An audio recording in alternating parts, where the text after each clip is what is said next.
Namaskar, everybody.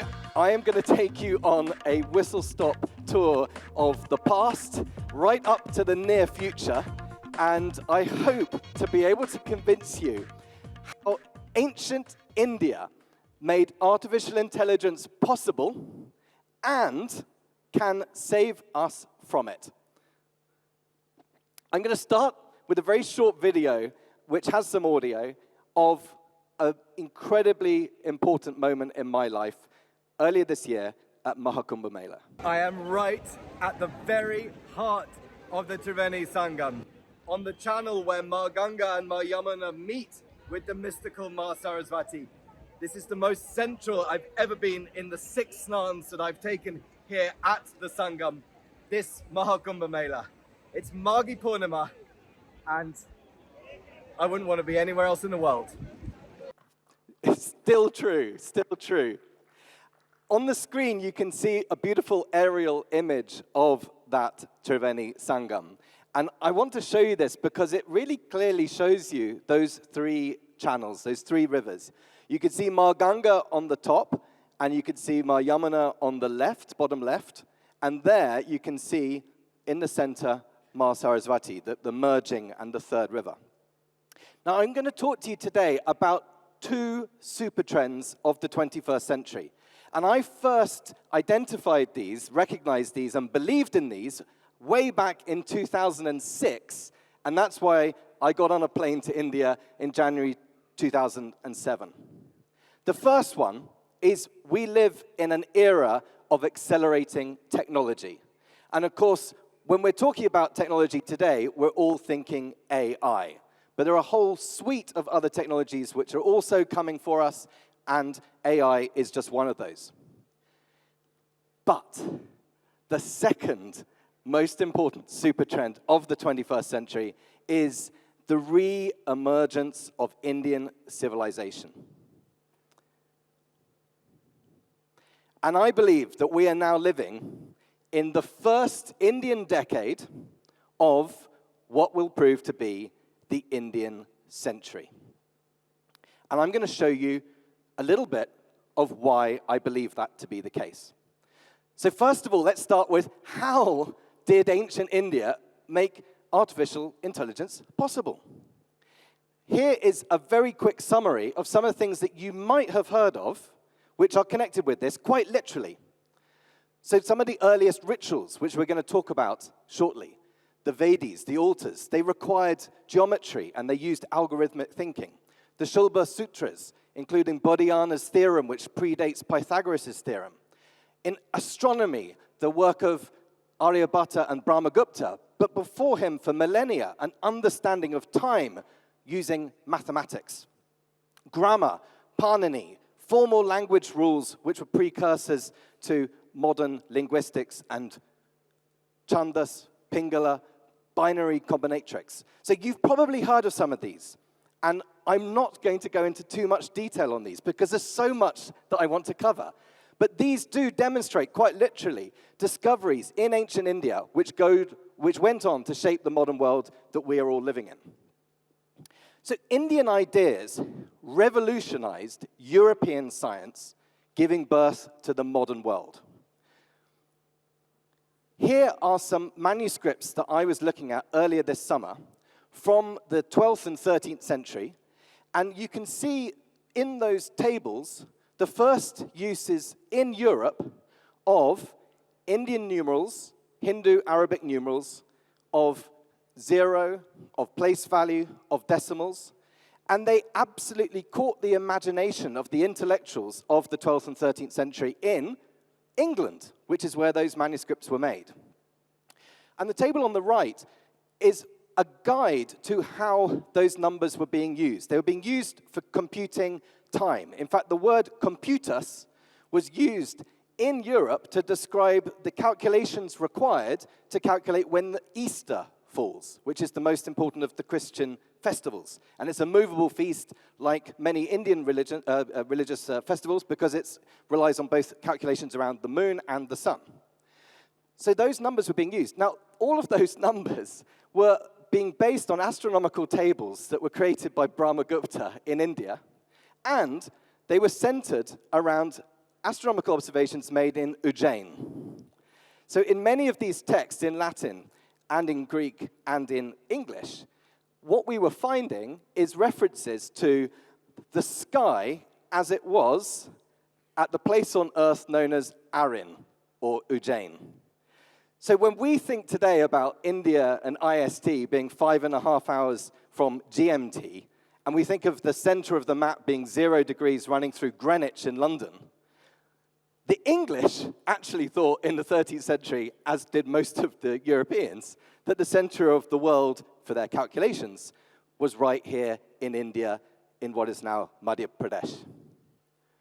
And there's another table there. And look at that on the right. That is an astrological chart for King Stephen. And it looks just like a kundli, doesn't it? Right. Here is one of the leading experts in the world, Professor Charles Burnett. He specializes on the introduction of Arabic learning to Europe. But in the conversation we had together earlier this summer, he re-emphasized the fact that, of course, it's really Indian learning coming through the Arab world into Europe. And on the right there, you can see just how excited Europeans were with Indian numerals. This is the personification. This is the personification of Arithmetica. And you can see on her dress, there are numerals. Those are numerals which come from Brahmi, Devanagari, through the Arab world, Guba numerals, and into Europe. And on the bottom left, you see a rather, the bottom right, you have a rather unhappy chap. Look, he's frowning. That's Pythagoras. And Pythagoras is calculating using counters, abacus counters. But on the left, you see a very happy chap. That's Boethius. And the reason why he's happy is he is using Hindu numerals. And he's able to make faster, quicker calculations as a result. So this is from 1508. The 12th century mathematization of science is the key step in the making of the modern world. We talk about the Renaissance being the 15th century. We talk about the discoveries of Newton and Leibniz.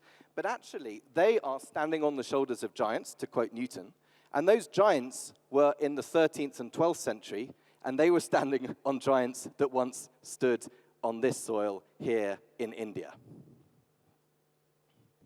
The availability of metaphors is one of the greatest and most important reason for anyone learning about other cultures, and I would suggest especially India. So the mythology, the stories, the historical examples, the more you learn about things, the more you're able to understand other things that fit those similar patterns, and you're able to spot connections.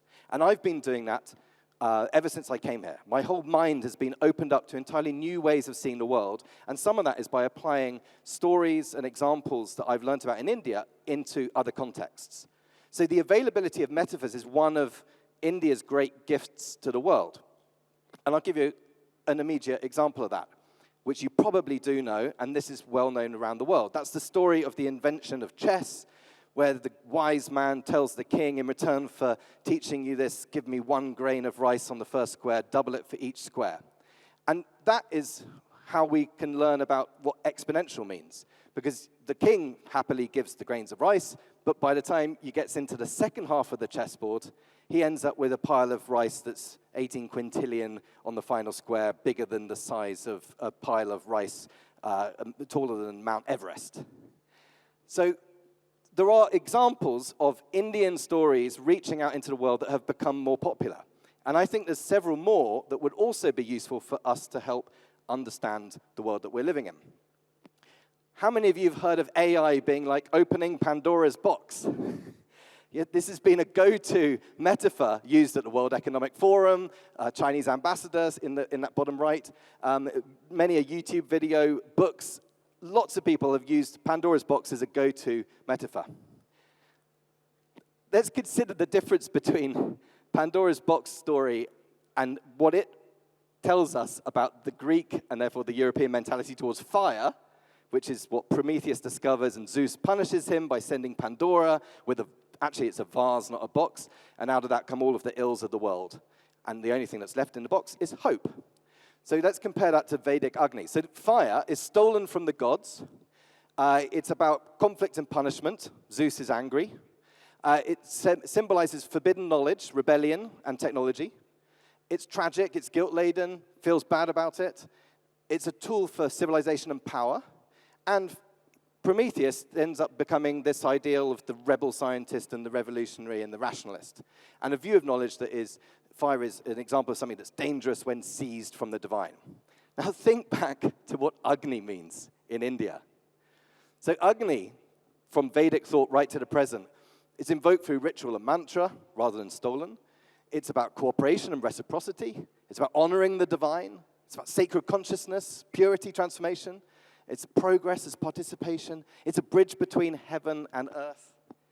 And it's Agni-centric in the sense that it seemed to be a good thing, a focal point because of the illumined seers and the sacrifices, the Yajaman, who use fire as a way of communicating with the divine. It's divine when aligned with cosmic order. Completely different attitude. Here's one of my favorite metaphors, which I think is far more relevant to artificial intelligence than Pandora's box. And that is, of course, the Samudra Manthan, the churning of the ocean, a story central to the Kumbh Mela.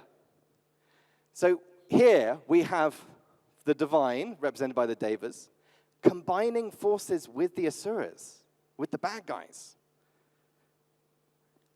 And when they're churning, they're creating not just all of the beautiful things, Shri, Lakshmi, wealth, Dhanvantari, health, but they're also creating halahal, poison. And that poison needs to be regulated, needs to be dealt with. So Shiva swallows it. Parvati holds his throat. He takes that sacrifice. And then just as the Amrit, the elixir of immortality, comes out of the ocean, the Asuras snatch it, run away with it, and Mohini is required to come and distract them in order to get it back for the Devas. Think about what's going on in Silicon Valley right now. We have forces of good and evil. We have, ego and power, as well as people who want to make the world a better place, joining forces out of convenience, using money of venture capitalists, using greed, using ego, in order to create something that some people think is going to be beneficial. And when it emerges, is it going to produce good or ill? It's going to produce both. How are we going to deal with the ill? How are we going to deal with the problems it creates? Who's going to be Shiva? Who's going to drink the poison? Who's going to be Mohini? Who's going to distract and require the return of the Amrit to the Deva? So ancient India can help us understand artificial intelligence through metaphor, through analogy, through parallels. In fact, at the core of the Vedic worldview is this idea of bandhus, of connections that can be made between people and places and priests and rituals and cosmos and celestial objects. They're all seen to relate so that you can understand one and then it helps you understand another. Arundhati Darshana Nyaya, one of my favorites, but a story for another time. So how can AI that is ancient India save us from AI that is artificial intelligence?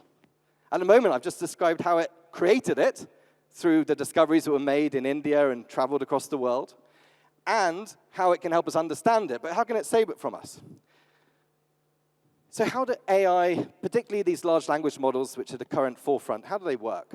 So the first layer is the base model. That's where all of the data is aggregated, okay?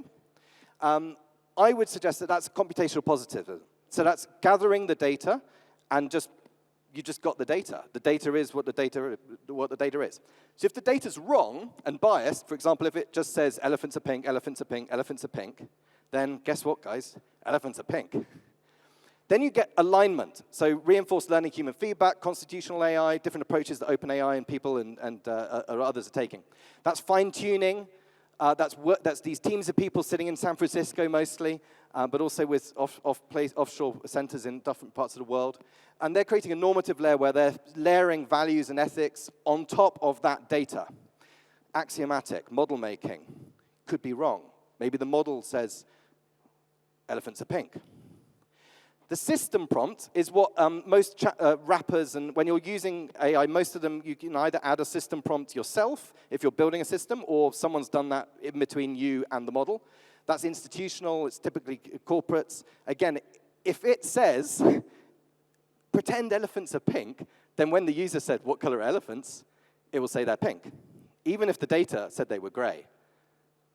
And then finally, us, the users. If you go onto ChatGPT and you give an instruction saying, I want you to pretend that all elephants are pink, the next time you say, what color are elephants, it will say they're pink. Even if the system layer said, be truthful, and even if the model itself had got different data.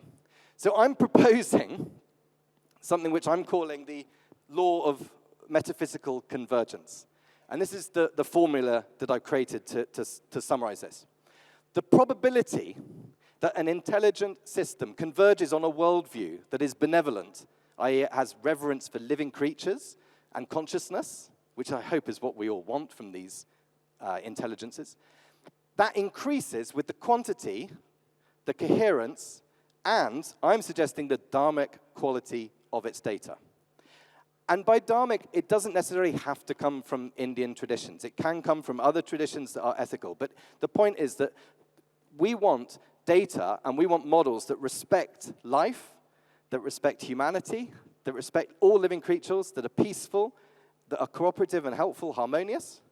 And this is how we do that. We need to swamp the AI with data. We need to build out the base model based on the largest corpus of data it doesn't yet have. And that is the tens of millions of Indian texts, Sanskrit mostly, but also Pali, Prakrit, Tamil, other languages. They're undigitized, and they are the greatest evidence and exploration of consciousness ever. Not even Harvard and MIT can compete.